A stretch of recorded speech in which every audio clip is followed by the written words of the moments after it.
కంకులను తొక్కబోరు పైవలు ఉన్నది. అయితే దాని నున్నని మెడకు నేను కారికట్టుదును. ఎఫ్రాయిం చే దున్నించుటకు నేను ఒక నియమితును. యూదా భూమిని దున్నును, యాకోబు దానిని చదును చేసుకొనును. నీతి ఫలించినట్లు మీరు విత్తనం వేయుడి, ప్రేమైన కోత మీరు కోయండి. యెహోవాను వెతుకుటకు ఇదే సమయం కనుక ఆయన ప్రత్యక్షమే మీ మీద నీతి వర్షం కురిపించినట్లు ఇదివరకు ఎన్నడూ దున్నని బీడు భూమి దున్నడి. నీ ప్రవర్తన ఆధారం చేసుకుని నీ బలార్జనను నమ్ముకొని నీవు చెడుతనం పట్టకై దునితివి కనుక మీరు పాపమును కోత కోసి ఉన్నారు, అబద్ధమునకు ఫలము పొంది ఉన్నారు. దేవుని సహాయం కొరకు చిన్న ప్రార్థన చేసుకుందా. మోకరించగలిగినటువంటి వారు మోకరించండి. మోకరించలేనటువంటి వారు దయతో మీ తల వంచవలసిందిగా ప్రభువు మీకు మనం చేస్తున్నా. మా ప్రేమ గల పరలోకమందున్న మా పరమ తండ్రి, ఎంతైనా నమ్మదగిన దేవా యేసు ప్రభువా, యేసు క్రీస్తు వారి నామంలో మరొకసారి ఈ ఉదయకాల సమయంలో మీ మందిరంలో చేరి మీ సన్నిధిలో చేరి మేము ప్రార్థన చేస్తున్నాం తండ్రి. కొన్ని పాటలు పాడడం ద్వారా మేము కీర్తించుట్లో ఆరాధించుట్లో మీరు చేసిన మీద ఏర్పాట్లు పెట్టి ముందు తీస్తున్నాం. మాటల ద్వారా మేము మిమ్మల్ని ఆరాధించబోచుండగా ఈ సమయాన్ని మాకు ఆశీర్వాదకరంగా మీరు ఉంచుము.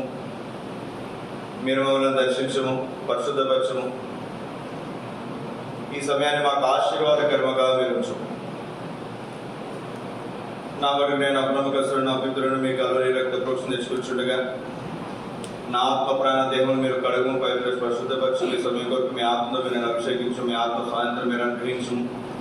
మీరు ఆత్మ కనుక మిమ్మల్ని ఆరాధించేవారు ఆత్మతోనూ సత్యముతోనూ ఆరాధించేవారు కనుక మేమందరం కూడా మిమ్మల్ని ఆత్మతోనూ సత్యముతోనూ ఆరాధించినట్లుగా నన్ను మమ్మల్ని మీరు సిద్ధపరచు.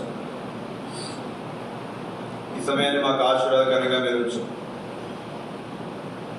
దర్శించు, పరిశుద్ధపరచు, మేలుకే జ్ఞాపకం చేసుకురా.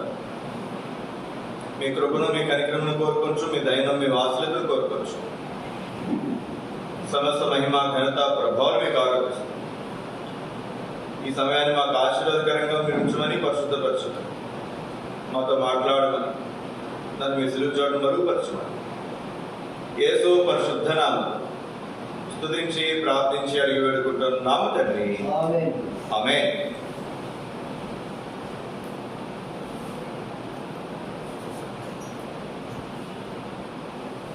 హోషేయ గ్రంథము 10వ అధ్యాయము 12వ వచనం చివరి భాగం. ఆయన ప్రత్యక్షమై మీ మీద నీటి వర్షం కురిపించినట్లు ఇదివరకు ఎన్నడూ దున్నని బీడు భూమి దున్నడి. ఈ మాట మనం చదువుకున్నాం.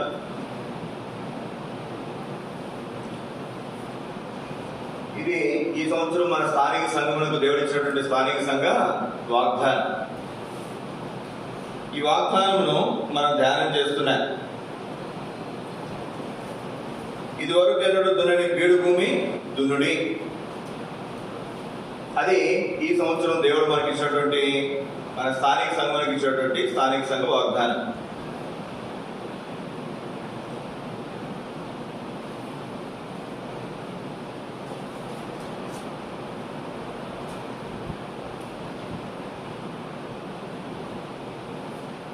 గత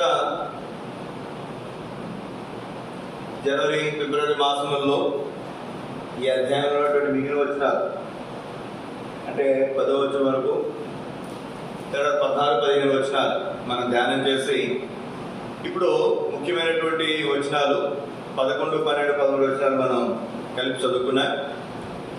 ఇక్కడ రాయబడినటువంటి మాటలు మరొకసారి మీకు జ్ఞాపకం చేస్తున్నాయి. హోషేయ గ్రంథం 10వ అధ్యాయము 11వ వచనం. ఎఫ్రాయిము నూర్పునందు అభ్యాసం గలదే, కంకులు తొక్కుకోరు పెయ్యోలు ఉన్నది. అయితే దాని నుండి మెడకు నేను కాడిని కట్టుదును. ఎఫ్రాయిం దున్నించుటకు నేను ఒక నియమితును. యూదా భూమిని దున్నును, యాకోబు దానిని చదును చేసుకొనును. యూదా ఏమో భూమిని దున్నుతాడంట, యాకోబేమో దానిని చదును చేస్తాడంట. ఎఫ్రాయిము నూర్పునందు అభ్యాసం గలవాడుగా ఉంటాడు. కాబట్టి ప్రస్తుత తరం యోధా అనుకుంటే, యోధా భూమిని దున్నుతూ ఉంటే ప్రస్తుత తరం, ఆ ముందు తరం చదువు చేస్తూ ఉంటే యాకోబు అతని తండ్రి, యోధా తండ్రి యాకోబు, ఆ ముందు తరం వారు దాన్ని చదువు చేస్తుంటే ఎఫ్రాయిము మూడో తరం, ఎఫ్రాయిము మరి యోధా తమ్ముడైనటువంటి యోసేపు యొక్క కుమారుడు. ఎఫ్రాయిము మూడో తరం, వచ్చే తరం వారు ఏం చేస్తారు చెప్పండి? పంటను నూరుస్తున్నారు, పంటను కోస్తున్నారు. మనము చేసే పరిచర్య, దానికి మన ముందున్నటువంటి తరం యొక్క సహకారం, తర్వాత తర్వాత వచ్చే తరం యొక్క ప్రోత్సాహము, ఇది పరిచర్యను స్థిరపరిచేది అనేది మనకి ఇక్కడ జ్ఞాపకం చేయబడుతుంది. కాబట్టి మనం ఎక్కడైనా సంఘము పరిచర్య అభివృద్ధి చెందాలంటే 3 తరాలు కలిస్తే తప్ప ఈ పరిచర్య మరి సంపూర్ణంగా జరిగించబడదు. ఒక తరంలో ఒక పరిచర్య స్థిరపరచబడటం అనేది చాలా అరుదు అనేది మనకి ఇక్కడ అర్థమవుతుంది. కానీ ఇక్కడ మనం చూస్తున్నాం, యోధా భూమిని దున్నును, ఏదో పొలం దున్నడం కాదంట. దేని దున్నుతున్నారంట? భూమిని దున్నుతున్నాడంట. భూమి మొత్తాన్ని కూడా ఎవరు దున్నుతారంట? యోధా. యోధా గోత్రం సింహము ప్రభు యేసుక్రీస్తు వారు ఈ భూమి మొత్తాన్ని కూడా దున్నుతున్నాడు ఆయన. దున్నటం అనేది సువార్త మనకు జ్ఞాపకం చేస్తుంది. ఈ సువార్త ఎంతవరకు జరిగించబడుతుంది అంటే భూమి మొత్తము, భూమి దిగంతముల వరకు, భూదిగంతముల వరకు. కాబట్టి ఈ సువార్త ప్రభు యేసుక్రీస్తు వారు యోధా గోత్ర సింహముగా ఈ భూమి మొత్తాన్ని కూడా భూ దిగంతముల వరకు ఆయన మరి దున్నుతున్నాడు, సువార్తను వ్యాపింపజేస్తున్నాడు. కాబట్టి ఇది మనం జాగ్రత్తగా మనం గమనించడానికి ప్రయత్నం చేస్తున్నాయి. కాబట్టి ఇక్కడ దున్నటం, చదువు చేయటం, ఇంకా కొన్ని విషయాలు, విత్తనాలు వేయటం, ఎరువు వేయటం, నీరు కట్టడం, తర్వాత అప్పుడు చివరిలో పంట కోయటం. అంటే ఒక మాటలో మనం చెప్పాలంటే మనము వ్యవసాయం చేయాలని దేవుడు కోరుతున్నాడు. దేవుని సేవలో, దేవుని వ్యవసాయం, ఆయన వ్యవసాయకుడు, ఆ వ్యవసాయంలో మన పనిలో మనం నమ్మకం ఉండాలని దేవుడు కోరుతున్నాడు. కాబట్టి ఇక్కడ భూమి అనే మాట మనం గత వారాలు మనం చూసాం. ఇప్పుడు దున్నబడినటువంటి భూమి, దున్నిన భూమిని ఏమంటారు చెప్పండి? పొలం అంటారు. ఎక్కడికి వెళ్ళామంటాం మనం? పొలానికి వెళ్ళామంటాం. భూమికి వెళ్ళామని చెప్పాం, పొలం అనే మాట ఉపయోగిస్తాం. గత 2 వారాలకు కూడా పొలం అనే మాటను ఆధారం చేసుకుని, పాత నిబంధనలో ఉన్నటువంటి సంగతులను ఆధారం చేసుకుని దేవుని వర్తమానాలు మనం ఇంటికి వచ్చాం. ఈ ప్రవచనం క్రొత్త నిబంధనలో ఉన్నటువంటి సంగతులు మనం ఆధారం చేసుకుని దేవుని వర్తమానం మనం వింటాం. పొలము ఏమిటి? పొలము మనకి బహిరంగంగా మామూలు కనపడుతున్నటువంటి పొలాలు ఉన్నాయి. అలాగే దేవుని సంఘము, దేవుని సేవ, దేవుని మందిరం, ఇది కూడా దేవుని పొలంతో పోల్చబడేది. ఇది కూడా ఇది దేవుని పొలం. అవి ఏమో మామూలుగా మనుషుల యొక్క పొలాలు. మనుషుల పొలాలు వేరు, దేవుని పొలం వేరు. కాబట్టి ఈ సంగతుల గ్రహింపులో కొన్ని తలంపులు మీకు జ్ఞాపకం చేస్తానే. లూకా సువార్త 2వ అధ్యాయం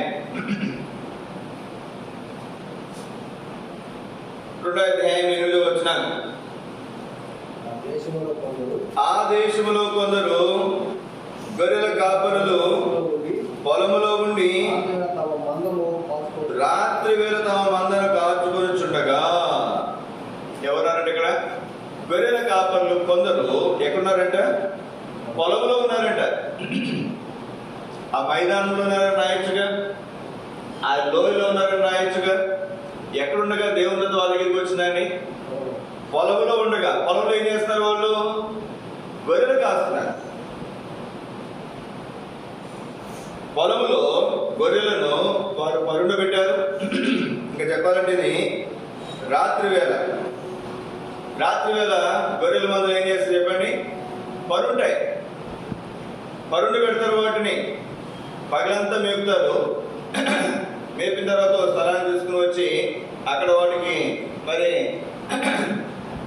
ఒక పొట్టలాగాను లేకపోతే మరి కొంత ఏదో ఒకటి ఏర్పాటు చేసి ఆ దొడ్డిలో వాటిని పరుండు పెట్టేవారు ఉంటారు. కానీ ఇక్కడ మనం చూస్తే గొర్రెల కాపరులు ఎక్కడున్నారంట? పొలములో తమ గొర్రెలను కాస్తున్నారు. రాత్రి వేళ తమ మందను కాస్తూ ఉండగా ఏం జరిగింది? 9వ వచనం. ప్రభుదూత చదవండి. ప్రభుదూత వారి ఎద్దకు వచ్చి నిలిచెను. ప్రభువు మహిమ వారి చుట్టూ ప్రకాశించినందున వారు మిక్కిలి భయపడిరి. చదవండి. అయితే ఆ దూత భయపడుకుడి, ఇదిగో ప్రజలందరికీ కలుగబోవు మహా సంతోషకరమైన సువర్తమానము నేను మీకు తెలియజేస్తున్నాను. 11 కూడా. దావీదు పట్టణమందు నేడు రక్షకుడు మీ కొరకు పుట్టి ఉన్నాడు. ఎంత అద్భుతమైనటువంటి మాట చూడండి. దావీదు పట్టణమందు నేడు రక్షకుడు మీ కొరకు పుట్టి ఉన్నాడు. ఈయన ప్రభువైన క్రీస్తు. ప్రియ సోదర సోదరి, పొలములో గొర్రెల మందలను పరుండబెట్టినటువంటి కాల్చినటువంటి ఈ గొర్రెల కాపల దగ్గరికి ప్రభు దూత వచ్చి ఏమని చెప్తుందండి? నేడు రక్షకుడు మీ కొరకు పుట్టి ఉన్నాడు. ప్రియ సోదర సోదరి, ఈ ఉదయకాల సమయంలో మనం గమనించాల్సినటువంటి ప్రాముఖ్యమైనటువంటి సంగతి, ఆ దినమున గొర్రెల కాపర్లకు ఏ విధంగా అయితే దేవాతి దేవుడు తన దూతను పంపించి మీ కొరకు రక్షకుడు పుట్టి ఉన్నాడని చెప్తూ వచ్చాడు, అదే మాట ఈ ఉదయకాల సమయంలో దేవుడు మనకు జ్ఞాపకం చేస్తున్నాడు. రక్షకుడు మన కొరకు పుట్టి ఉన్నాడు. ఈయన ప్రభువైన క్రీస్తు. రక్షకుడు అంటే యేసు. యేసు అనే శబ్దంలో రక్షకుడు అని అర్థం. కాబట్టి ఈ రక్షకుడు పుట్టి ఉన్నాడు. ఈయన పేరు క్రీస్తు. క్రీస్తు అంటే పంపబడినటువంటి వాడు. మనల్ని రక్షించడానికి దేవుని చేత ఈ లోకానికి పంపబడినటువంటి రక్షకుడే యేసు క్రీస్తు.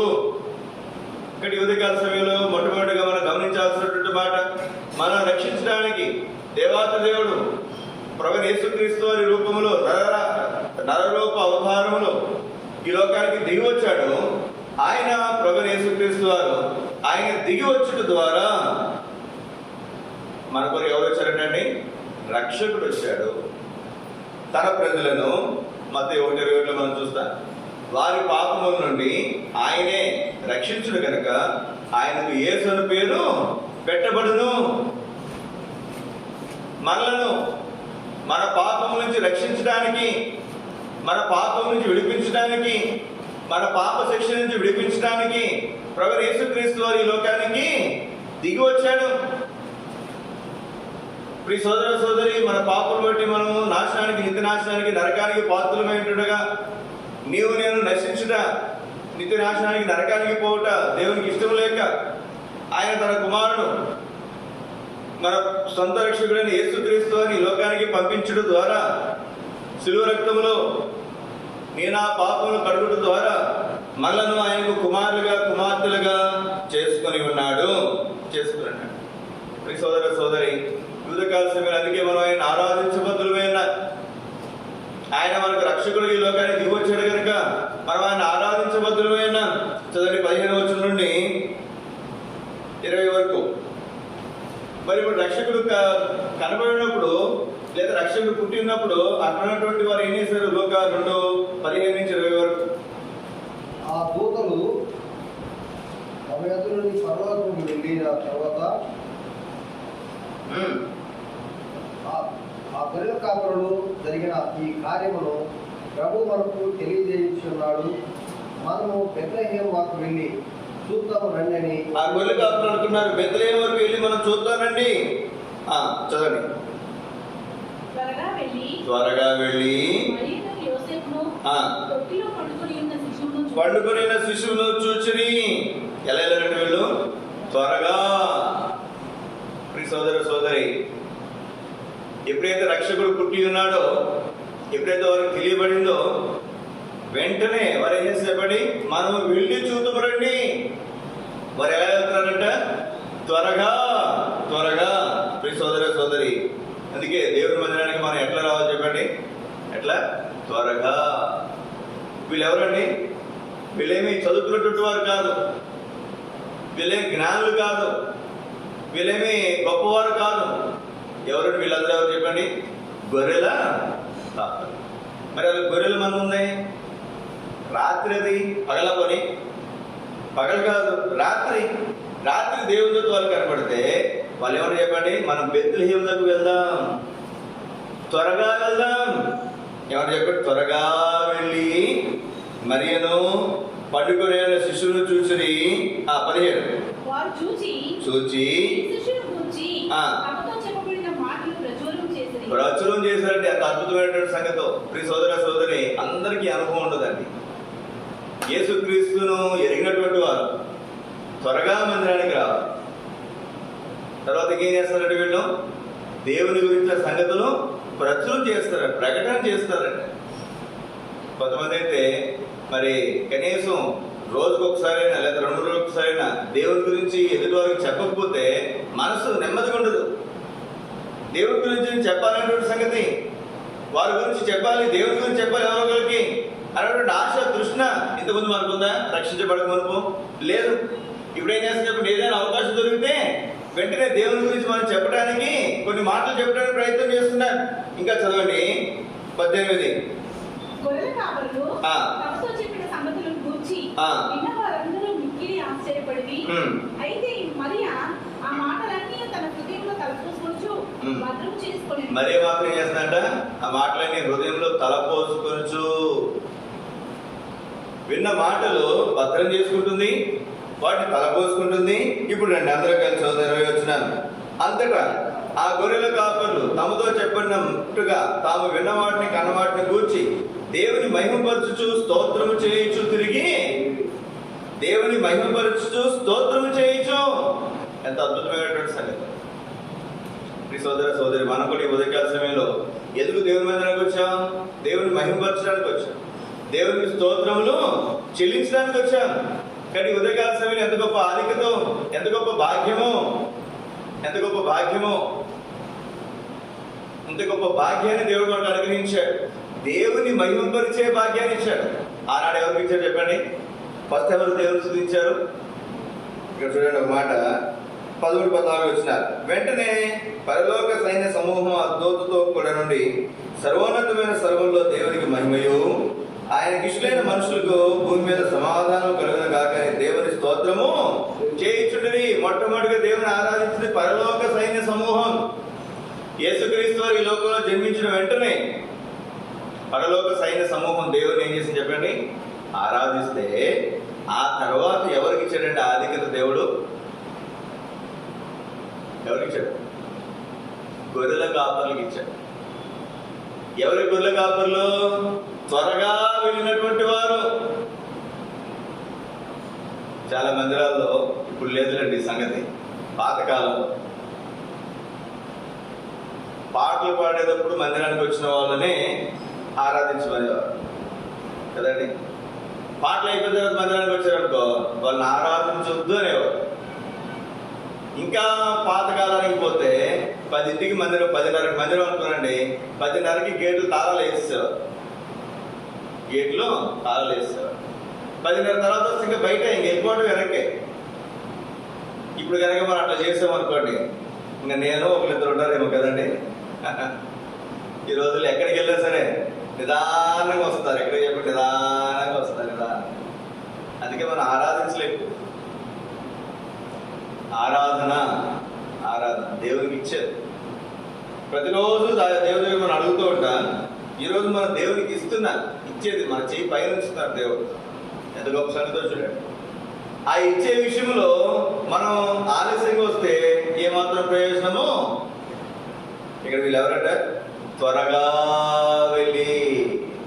వెళ్ళారు కాబట్టి వీరి పేర్లు ఎన్ని వేల సంవత్సరాలు అయిందన్నప్పటికీ 2024 సంవత్సరాలు అయింది ఇప్పటికి. అయినా వీరి గురించి బైబిల్ గ్రంథంలో మనం ఈ రోజుకి మనం చదువుతాం. సోదర సోదరి, మొట్టమొదటి తలంపుగా మీకు జ్ఞాపకం చేస్తున్నాయన రక్షకుడు పుట్టాడు. పరలోక సైన్య సమూహం ఆరాధిస్తున్నాయి.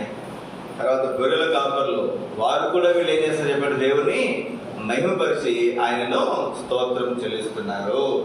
2వ తలంపుగా రండి, మార్కు సువార్త 11వ అధ్యాయం 7వ వచనం నుండి 10వ వచనం వరకు. మార్కు సువార్త 11, 7 నుంచి 10 వరకు.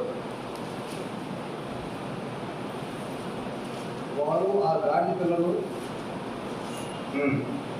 యేసుక్రీస్తును తీసుకొని వచ్చి తమ బట్టలు దానిపై వేయగా ఆయన దాని మీద కూర్చునేను. అనేకులు తమ బట్టలు దారి పొడుగును కలిసి, కొందరు తాము పొలములలో కలిగిన కొమ్మలను పరిచిరి. మరియు ముందు వెలుచున్న వారును వెనక కూర్చున్న వారును జయము ప్రభు పేరట వచ్చువాడు స్తుతింపబడుగాక. చదవండి. వచ్చుచున్న తన తండ్రి అయిన దావీదు రాజ్యం స్తుతింపబడుగాక. సర్వోన్నతమైన స్థలంలో జయమని కేకలు వేయుచుండిరి. చాలు. ఇక రెండవదిగా మనం చూస్తే 8వ వచనం, అనేకులు తమ బట్టలను దారి పొడిన పరిచి, కొందరు తమ పొలములలో నరికిన కొమ్మలు పరిచి. పొలములలో నరికిన కొమ్మలు, పొలము అనే మాట మనం చూస్తున్నాం. కొమ్మలు ఎక్కడ నరికారంట? పొలాల్లోకి పోయారంట. ఏంటి సందర్భం ఇది? యేసుక్రీస్తు వారు గాడిద పిల్ల మీద కూర్చుని ఊరేగుతూ వస్తున్నాడు. మీ జాగ్రత్త గమనించండి. గుర్రం మీద ఊరేగుతున్నారు అనుకోండి, రాజు అంటారు కదా. గుర్రం మీద ఊరేగితే రాజు వస్తున్నాడు కదా అని ఏదైనా చేయడానికి ప్రయత్నం చేస్తారు, వేరే సంగతి. కానీ గాడిద పిల్ల మీద ఊరేగడం ఏంటి? నాకు తెలిసి గాడిద పిల్ల మీద యేసుక్రీస్తు వారి కంటే ముందు చాలా మంది ఊరేగి ఉండొచ్చు. ఎవరు ఊరేగి ఉండొచ్చు చెప్పండి? గాడిద సహజంగా ఎవరికి ఎక్కువ ఉంటే ఈ రోజుల్లో పాతక దినాలు అంటే గాడిదే వాళ్ళకి వాహనం. మంచి సమరేటు కూడా గాడిద మీద ఆ దొంగను మరి కోటుకోలు వారి ఇంటికి తీసుకుని వెళ్ళాడు. గిద్యోను కుమారులు అనుకుంటాడు 70 మంది, ఒక్కొక్కరు ఒక్కొక్క గాడిద పిల్లల మీద కూర్చుని వాడు ఊరేగేవాడు. ఒక్కొక్క గాడిద మీద కూర్చుని. ఆ దినాల్లో గుర్రాలు చాలా తక్కువ వాడకం, యుద్ధానికి మాత్రమే గుర్రాలను వాడేవారు. ప్రయాణ సదుపాయం ఏం చెప్పండి?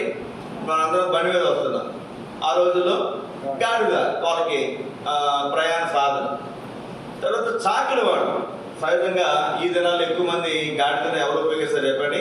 చాకలి వాళ్ళు బట్టలు మోసుకు వెళ్ళడానికి. మళ్ళీ అయిపోయిన తర్వాత ఆ గాడిద మీద ఉప్పిన బట్టలు వేస్తాయి, తీసుకొచ్చి వాళ్ళ ఇంటికాడ దింపడానికి. ఇవి సహజంగా. అవసరమైతే ఒక గుడ్డని వాళ్ళ పిల్లలు ఏం చేస్తారు చెప్పిన గాడిద మీద కూర్చోబెట్టి. ఇది సహజంగా మనకు ఇప్పుడు కనపడుతున్నటువంటి సంగతి. ఒక గాడిద పిల్ల మీద లేదా గాడిద మీద కూర్చుని యేసుక్రీస్తు వారు వస్తూ ఉంటే ఏం జరిగిందంటే అక్కడ బట్టలు పరిచారంట. గాడిద మీద బట్టలు పరిచారంట. గాడిద కింద కూడా నేల పొడుగున బట్టలు పరిచారంట. చాలా ఆశ్చర్యం. ఇక్కడ నుంచి మెయిన్ రోడ్డుకి బట్టలు పరాలంటే ఎన్ని బట్టలు అవసరం చెప్పండి? తలకు చీర తీసుకొచ్చినా మన ఇంటి పొడవు ఒక చీర వస్తుంది కదండి. ఎన్ని చీరలు వేస్తారు? ఎన్ని లుంగీలు వేస్తారు? ఎన్ని దుప్పట్లు వేస్తారు? ఎన్ని బట్టలు వేస్తారండి? దారి పొడుగునంట ఎన్ని కిలోమీటర్ల పొడుగున మరి బట్టలు పరిచారు. ఇంకా చాలా మంది పోయి చెట్లు కొమ్మలు నరుకొచ్చారంట. ఎక్కడికి పోయారంటే వాళ్ళు? పొలంలోకి పోయారు. పొలం అనే మాట మనం చూస్తాం. పొలంలోనికి పోయి చెట్ల కొమ్మలు నరికి ఏం చేసేపటి దారి పొడుగున వారు పరుస్తున్నారు. అంత ఆశ్చర్యం. అయితే ఇక్కడ చిన్న ప్రాముఖ్యమైనటువంటి సంగతి, ఈ గాడిద పిల్ల ఎవరిని చూపిస్తుందండి? నిన్ను నన్ను చూపిస్తుంది. ఇది కట్టబడి ఉన్న గాడిద పిల్ల. అంతకుముందు ఒకసారి మనం గాడిద పిల్ల గురించి వర్తమానం మనం ఇంటికి వచ్చాం. మనం కూడా మన బతకాల్లో కట్టబడినటువంటి వారము. యేసుక్రీస్తు వారు ఏం చేసి చెప్పిన మనను ఆ బతకాల నుంచి విడిపించి ఇప్పుడు ఆ గాడిద పిల్ల మీద ఆయన కూర్చున్నాడు. ఇంతకుముందు మన బ్రతుకులు ఎట్లాంటివంటే ఇప్పుడు ఏదైనా ఎదో పని చేశాడు అంటారు, రే గాడిద అంటారు. ఏమంటారు చెప్పండి? గాడిలాగా ఉన్నాడు అన్నమాట. గాడిలాగా తయారయ్యాడు అంటుంటాం. మరి అడ్డగాడిద, మరి నిలువు గాడిద అంట. దేనికి పనికి రాకపోతే మనం మొట్టమొదటి తిట్టే ఏం చెప్పండి? గాడిద అంట. అట్లాంటి పనికిరాని మనలను ఇప్పుడు పనికొచ్చే వారిగా చేశాడు, విలువైనటువంటి వారిగా చేశాడు. గాడిద మీదకి ఏమొచ్చినాయంటే బట్టలు వచ్చినాయంట. గాడిద కింద కూడా ఏమొచ్చినాయంట? బట్టల మీద నడుస్తున్నది. చెట్ల కొమ్మలు దాన్ని నడుస్తుంటే దారి పొడుగున కూడా చెట్ల కొమ్మలు నడుక్కుని మరి తీసుకొచ్చి వేశారంట. హోసన్నా హోసన్నా, దేవునికి జై, దేవునికి స్తోత్రము, దేవునికి మహిమ కలుగును కాక అంటుంటే ఇప్పుడు గాడిద పిల్ల మీద కూర్చున్నటువంటి యేసుక్రీస్తు వారితో పాటు గాడిద కూడా ఏం చెప్పండి? ఘనత. అందుకే మనం చూస్తాం, సువార్త ప్రకటించే వారి యొక్క పాదములు పర్వతముల మీద సుందరములు. మనం సువార్త ప్రకటిస్తున్నప్పుడు ప్రభు యేసుక్రీస్తు వారిని మనం పొరవీధుల్లో ఊరేగిస్తున్నప్పుడు మన భుజాల మీద మనం మోసుకుని పోతున్నప్పుడు మనకెంత ఘనతో. ఒకవేళ బయటకు వెళ్తున్నాను అనుకోండి, ఆ పాస్టర్ గారు వందనాలని నేను చెప్తున్నానంటే దేనికి నాకు వందనాలని చెప్తున్నారు? నేను నమ్ముకున్న యేసుని బట్టి, నేను సేవిస్తున్న యేసుని బట్టి నాకేం చేస్తుంది చెప్పండి? చేతులు జోడించి వందనాలు చెప్తున్నారు. ఈ విలువ, ఈ ఘనత నీకు నాకు ఎప్పుడు వచ్చింది చెప్పండి? మనం చర్చికి రావట్లేదండి, మన పనులకు వెళ్తున్నాం. ఎవరైనా మనకి అన్న నమస్తే, నమస్కారం అని ఎవరైనా అంటారా? అమ్మ నా అక్క నమస్తే, నమస్కారం అక్క, లేదా గుడ్ మార్నింగ్ అక్క, గుడ్ మార్నింగ్ అని ఎవరైనా చెప్తారు మనకి? మన ఉద్యోగాలు చేస్తాయి, లేదా ఐఏఎస్ గానో కలెక్టర్ గానో పెద్ద ఉన్నతమైన స్థానంలో ఉంటే ఆ కింద వాళ్ళందరూ ఏం చేస్తారు చెప్పండి? వచ్చినట్టే సాల్యూట్ చేస్తారు. కానీ మనం మీరు కనపడినా నేను నీకు ప్రైజ్లాడ్ చెప్తున్నా, మీరు కనపడినా నాకు ప్రైజ్లాడు. మన ప్రైజ్లాడ్ ఎట్లా చెప్తుంది చెప్పండి? ప్రైజ్లాడ్ అట ఎదుటి వ్యక్తి మనకు నమస్కారం పెడుతున్నాడంటే ఎక్కడి నుంచి వచ్చింది గౌరవం మనకి? కేవలం నీవు నేను దేవుని నమ్ముకున్న కారణం చేత. జ్ఞాపకం పెట్టుకున్నప్పుడు సోదర సోదరి, మనకు ఎదుర్కొన్నటువంటి వ్యక్తి మనకంటే ఎన్నో విషయాలు శ్రేష్ఠమైనప్పటికీ కూడా అతను మనకి చేతులు తొడిచి వందనాలక్క, వందనాలన్న, ప్రైజ్లాడక్క, ప్రైజ్లాడన్న అని చెప్తున్నారంటే ఈ ఘనత మనకి ఎలా వచ్చింది అంటే మనందరూ మనకి రాలేదు. ఎలా వచ్చిందండి? మనం నమ్ముకున్నటువంటి క్రీస్తుని బట్టి, మనం ధరించినటువంటి క్రీస్తుని బట్టి, లేదా మనం కలిగినటువంటి విశ్వాసాన్ని బట్టి, మన చేతిలో ఉన్నటువంటి బైబిల్ని బట్టి మనకి ఘనత వచ్చింది. అందుకే ఉదయకాల సమయంలో మనం ఆయన ఆరాధించ బద్ధులమై ఉన్నాం. 3వ తలుపు రండి, మత్తయి సువార్త 13వ అధ్యాయం 44, 40, 46 వచ్చినారు. మత్తయి సువార్త 13, 44, 40, 46 వచ్చినారు. పరలోక రాజ్యము పొలంలో దాచబడిన ధనమును పోలి ఉన్నది. చదువు, నేను కుమారప్ప చదవరా? ఒక మనుషుడు దాన్ని కనుగొని దాచిపెట్టి అది దొరికిన సంతోషంతో వెళ్ళి తనకు కలిగినదంతయు అమ్మి ఆ పొలమును కొనెను. మరియు పరలోక రాజ్యము మంచి ముఖ్యములను కొనవెచ్చుచున్న భర్తని పోలి ఉన్నది. అతడు అమూల్యమైన ఒక ముఖ్యమును కనుగొని పోయి తనకు కలిగినదంతయు అమ్మి దాన్ని కొనెను. మరియు ఇక్కడ 44, 45, 46 పరలోక రాజ్యము పొలములో దాచబడిన ధనమును పోలి ఉన్నది. పరలోక రాజ్యం దేని పోలి ఉందంట? పొలములో దాచబడిన ధనం. మనం ఏదో పొలం పనికి వెళ్ళాం, కొంతమంది మన మధ్యలో కూడా కొంతమంది పొలం పనికి వెళ్తున్నారు. ఆ పొలం ఏదో తవ్వుతుంటే లోపల ఏదో విలువైనటువంటి వస్తువులు కనపడ్డాయి.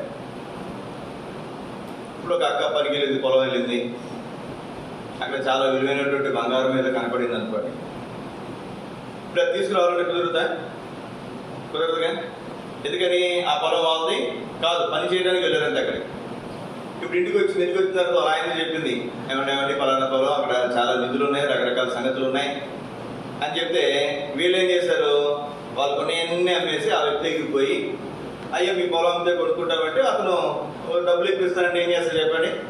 పొలం అమ్ముతారు, సహజంగా అమ్ముతారు. అతనికి తెలియదు ఇక లోపల ఏమున్నాయి. అమ్మిన తర్వాత మనం కొనుక్కున్న తర్వాత అవన్నీ మనం తెచ్చుకుంటే ఎవరైనా వాళ్ళు ఆపుతారా? ఎవరు? అట్లా ఉందంటే పొలంలో దాచబడిన ధనాన్ని ఏం చేశారంటే కనుగొన్నాడంట. దాన్ని కనుగొని అది దొరికిన సంతోషం చేత వెళ్ళి తనకు కలిగిందంతా అమ్మి ఆ పొలాన్ని ఏం చేశారంటే కొన్నాడు.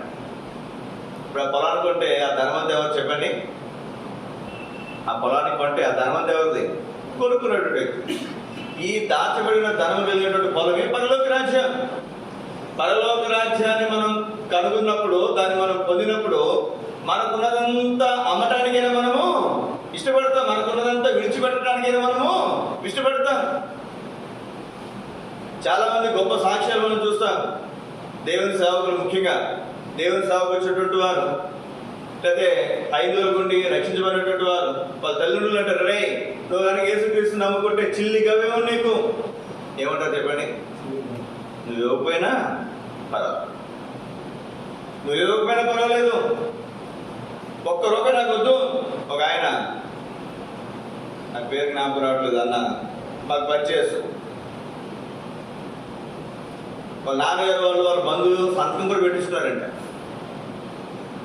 ₹1 కూడా వాటాలు, ₹1 కూడా రేపు పొద్దున వచ్చి నేను అడగను, మళ్ళీ నేను వచ్చి ఏం చేయను, అడగడానికి సంతకాలు పెట్టరా. వాళ్ళ నాన్నగారు గట్టిగా మాట్లాడే వాళ్ళ బాబాయ్లంట, వాళ్ళ బాబాయ్లు వాళ్ళ అన్నదమ్ములు చెప్పారు, చెప్పినా వినకపోతే పిలిచి మా దగ్గరికి వచ్చారు. డేవిడ్ అని, సో వీబీఎస్కి వచ్చారు. ఫస్ట్ వచ్చిందేమో రాజా బ్రదర్, తర్వాత డేవిడ్ బ్రదర్ వచ్చారు. డేవిడ్ బ్రదర్ సిస్టర్ వాళ్ళ హైందవ కుటుంబం నుంచి వచ్చారు. యేసుక్రీస్తుని నమ్ముకున్నాడు. అంతకుముందు బాగా పూజలు చేసేవాడు. తర్వాత ముస్లిం మతం కూడా కొన్ని సంవత్సరాలు అనుసరించాడు.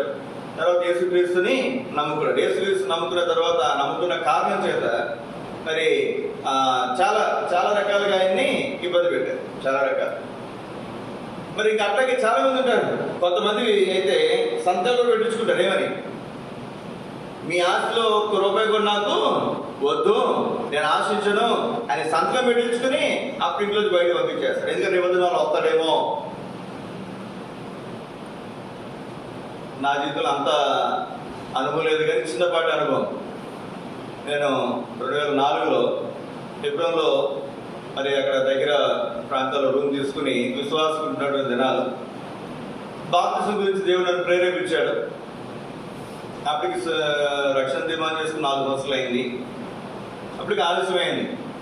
19 సంవత్సరాల వయసులో నేను 18 సంవత్సరాల వయసులో రక్షణ తీర్మానం చేసుకున్నాను. 23-24 సంవత్సరాల వయసులో నేను బాప్తిజం తీసుకున్నాను. ఆ బాప్తిజం తీసుకోవడానికి ఆదివారం బాప్తిజం ఇస్తారు. గురువారం సాయంత్రం నాకు మా నాన్నగారికి వాదన, నేనేమో బాప్తిజం తీసుకుంటానని. మా నాన్నగారేమో వద్దు, నువ్వు యవనస్తుడివి, నువ్వు తప్పిపోతావు, పెద్ద అయిన తర్వాత తీసుకో, లేదా పెళ్ళి అయిన తర్వాత బాప్తిజం తీసుకో అని మా నాన్నగారు.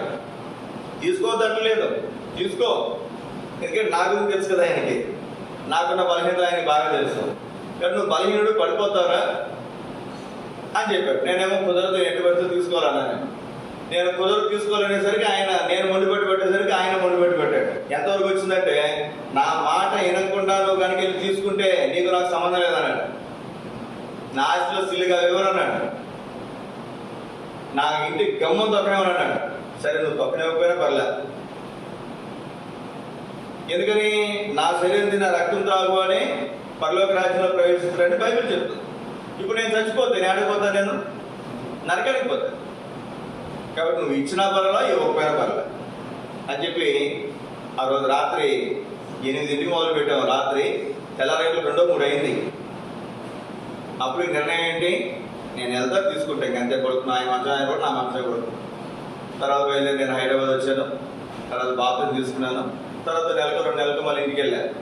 సరే ఎందుకు బాప్తిజం తీసుకున్నామని కానీ, సరే నా మాటలను ఎందుకు వెళ్ళేవారు కానీ ఏం మాట్లాడలేదు. కొన్నిసార్లు పరిస్థితులు ఎట్లా ఉంటాయంటే, దేవుడు నమ్ముకోవటం కోసం ఎంతవరకైనా మనం వెళ్ళాల్సిన అవసరం వస్తుంది. సాతాను భయపడుతుంది. ఒకసారి యేసుక్రీస్తు వారు యెరూషలేముకి వెళ్తుంటే పేతురు చెప్పండి, అది నీకు దూరం అవును గాక అని చెప్పి ఆయన వస్త్రం చెంగు పట్టుకుని లాగితే అది చిరిగిపోయిందంట. వెంటనే యేసుక్రీస్తు వారు అన్నాడు, సాతాను నా వెనకకు పొమ్ము. సాతాను మనం భయపెడుతుంది, బెదిరిస్తుంది.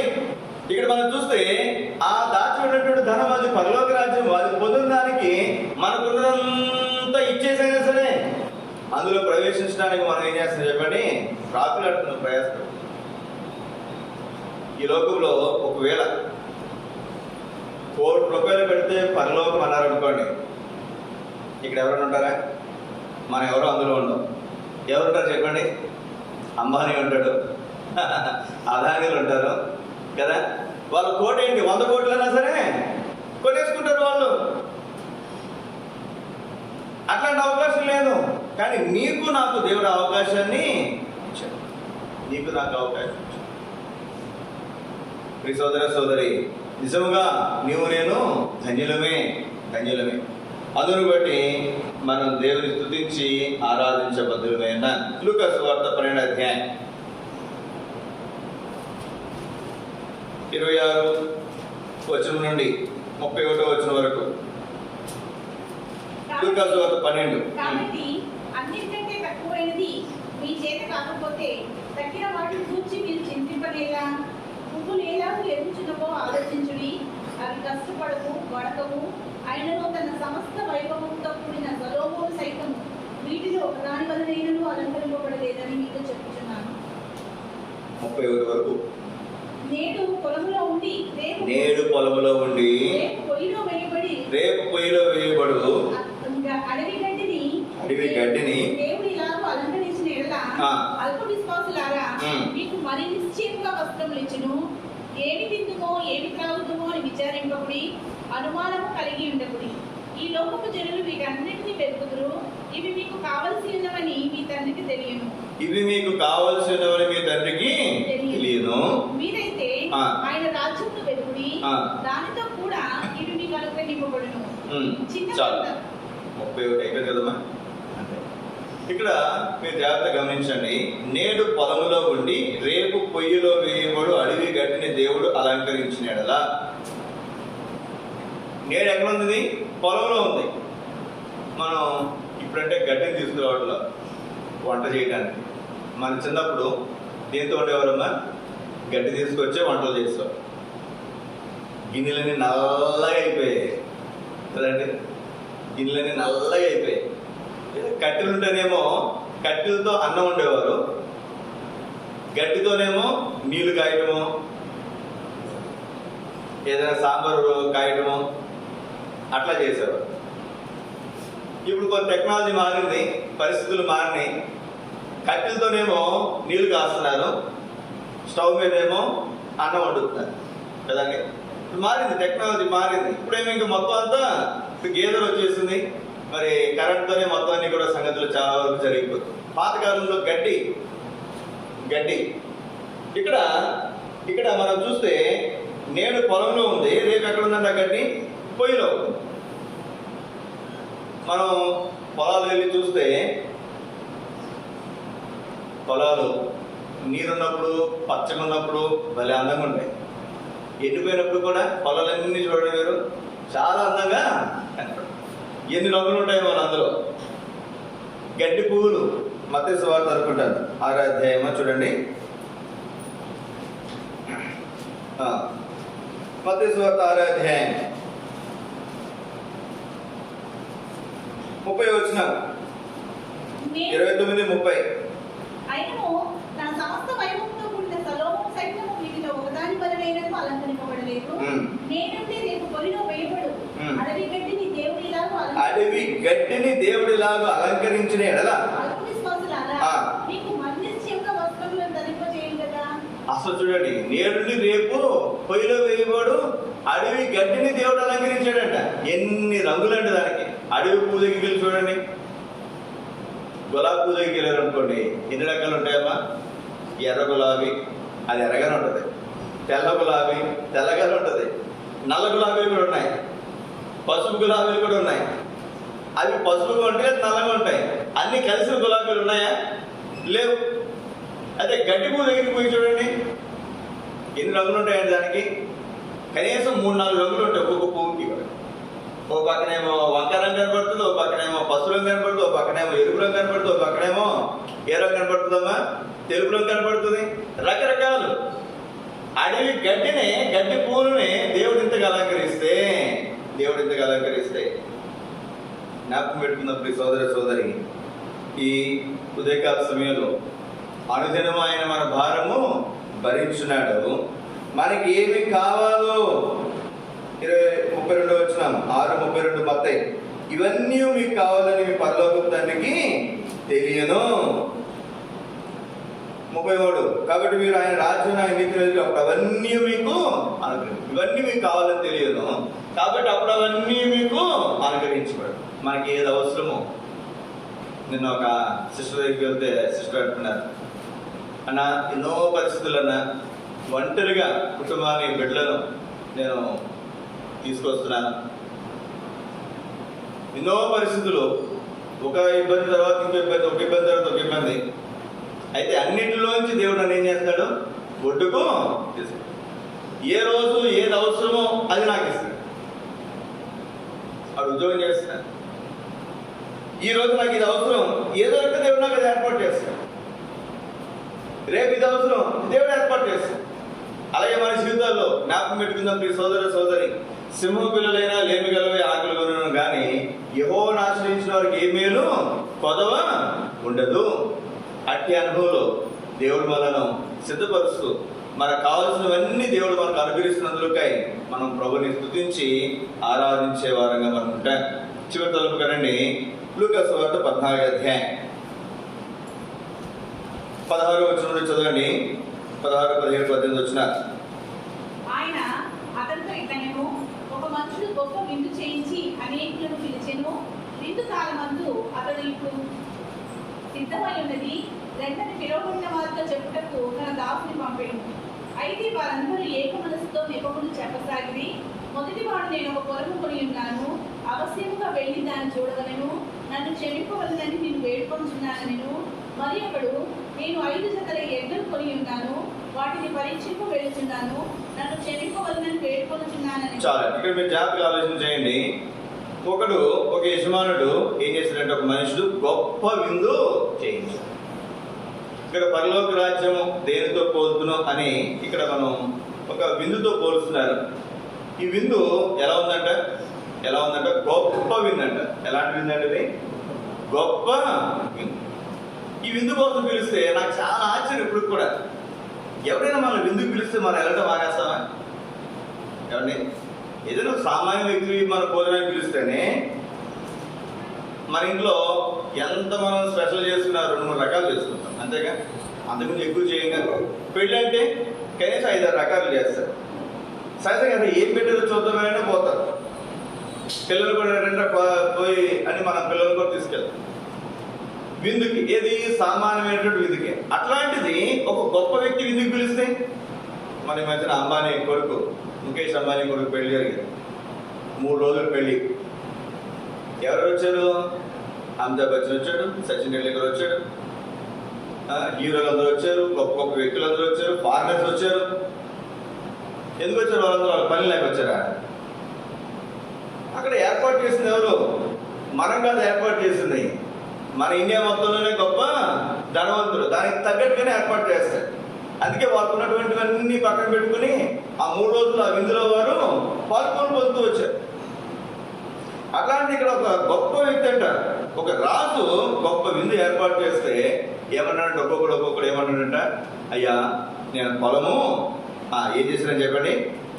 మొదటి వాడు, నేను ఒక పొలము కొని ఉన్నాను, అవశ్యముగా దాన్ని చూడ.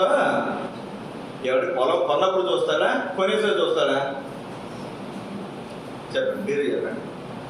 కొనేసుకున్నాక పెళ్ళి పొలం ఎక్కడ ఉంది ఏంటని చూస్తాడు ఎవరైనా? ముందు పోయి పొలం చూసుకొచ్చి అప్పుడు పొలం కొనుక్కుంటాడు. తర్వాత ఏం చేశారంటే, నేను 5 జతల ఎడ్లను కొన్నాను, ఏం చేయాలంటే వాటిని ఎవరిని పరీక్షించే కొంటాడా, కొన్నాక పరీక్షిస్తాడా? చెప్పండి, మీరు చెప్పండి. ఎద్దులు పోయి పరీక్షించుకుని బాగుంటే అప్పుడు కొనుక్కుంటారు. అంటే వీళ్ళు సాకులు ఎదుగుతున్నారు. ఏం ఎదుగుతున్నారు చెప్పండి? సాకులు. ఏదో కారణం. దేనికంట? వాడు పనిచేయడానికి రమ్మల్లా. దేనికి రమ్మన్నాడు చెప్పండి? విందు, చక్కటి విందు ఏర్పాటు చేస్తారు రమ్మంటే వీళ్ళు సాకులు చెప్తారు. ఇప్పుడు చదవండి 22వ వచనం, 22, 23, 24. అంతట దాసుడు, ప్రభువా, నీవు ఆజ్ఞాపించినట్టు చేసింది కానీ ఇంకనూ చోటు లేదని చెప్పాను. అందుకు యజమానుడు, నా ఇల్లు నిండినట్టు నీవు రాజవాసంలోనికి కంచెలలోనికి వెళ్ళి లోపలికి వచ్చినప్పుడు అక్కడి వారిని బలవంతం చేయము. ఏదైనా పిలవబడిన ఆ మనుషులలో ఒకడును నా విందు రుచి చూడడని మీతో చెప్పుచున్నాను నేను. చాలు. ఇప్పుడు మీరు జాగ్రత్తగా మార్చడండి. పిలువబడినటువంటి వారిలో ఆ మనుషులలో ఒకడును నా విందు రుచి చూడండి. మరి ఎవరు చూస్తారంట? ఒక మాట చూడండి, ప్రాముఖ్యమైనటువంటి మాట 22. అంతట దాసుడు, ప్రభువా, నీవు ఆజ్ఞాపించినట్లు చేస్తుంది కానీ ఇంకా చోటున్నదని. పరలోక రాజ్యంలో ఏముందండి? ఇంకా చోటున్నది,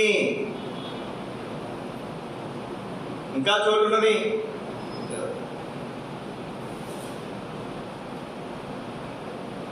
మనం మాట చెప్పొచ్చు లేదో కానీ 5లో పదం ఉపయోగిస్తారు.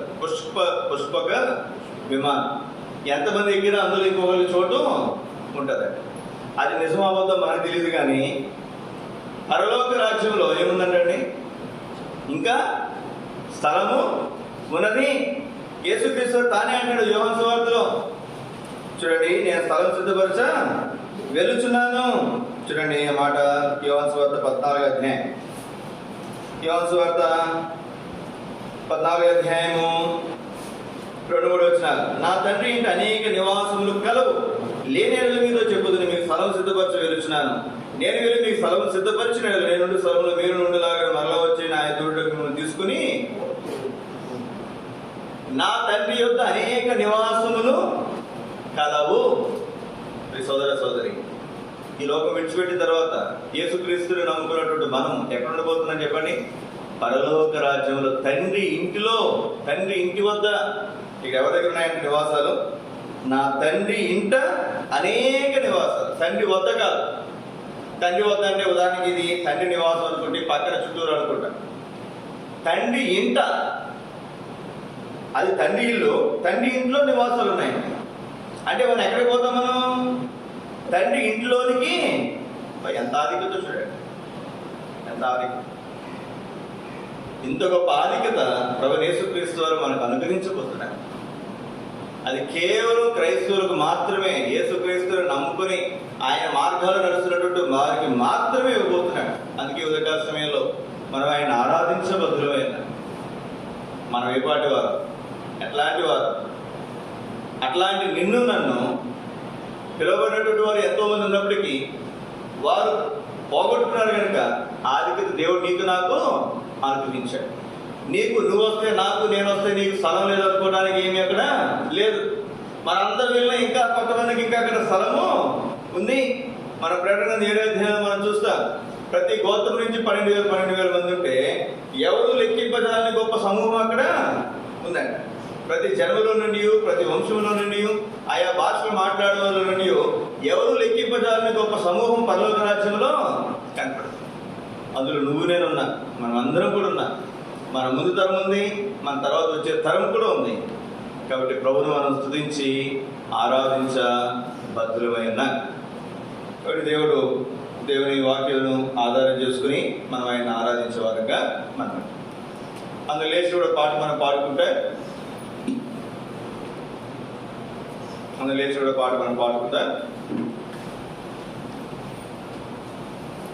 ఒక పల్లవి చరణం మనం పాడుకుంటే